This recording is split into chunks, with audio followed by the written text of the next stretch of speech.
ಸಚಿವ ರಾಜಣ್ಣ ಮನೆಗೆ DCM DK ಭೇಟಿ. ಅಪೆಕ್ಸ್ ಬ್ಯಾಂಕ್ ಚುನಾವಣೆ ವಿಚಾರದ ಬಗ್ಗೆ ಚರ್ಚೆ.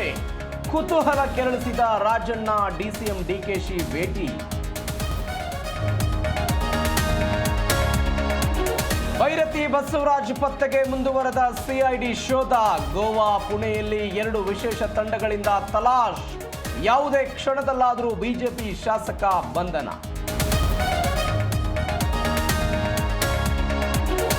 ಅಶ್ಲೀಲ ವಿಡಿಯೋ ಪ್ರಮೋಟ್ ಮಾಡೋ ಮುನ್ನ ಹುಷಾರ್. ವಿಡಿಯೋ ಬೇಕಿದ್ರೆ ಡಿಎಂ ಮಾಡಿ ಅಂತಿದ್ದವರ ವಿರುದ್ಧ ಎಫ್ಐಆರ್. 28 ಖಾತೆಗಳ ಮೇಲೆ ಕೇಸ್ ದಾಖಲಿಸಿ ತನಿಖೆ.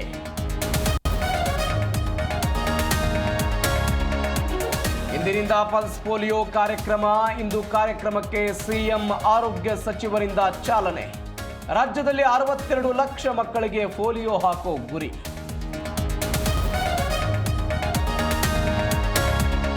ವೀರಶೈವ ಲಿಂಗಾಯತ ಒಡೆಯುವ ರಾಜಕೀಯ ಷಡ್ಯಂತ್ರ. ಯಾವ ಶಕ್ತಿಯಿಂದಲೂ ಸಮಾಜ ಒಡೆಯುವುದಕ್ಕೆ ಸಾಧ್ಯವಿಲ್ಲ. ಮಂಡ್ಯದಲ್ಲಿ ಬಿವೈ ವಿಜಯೇಂದ್ರ ಹೇಳಿಕೆ.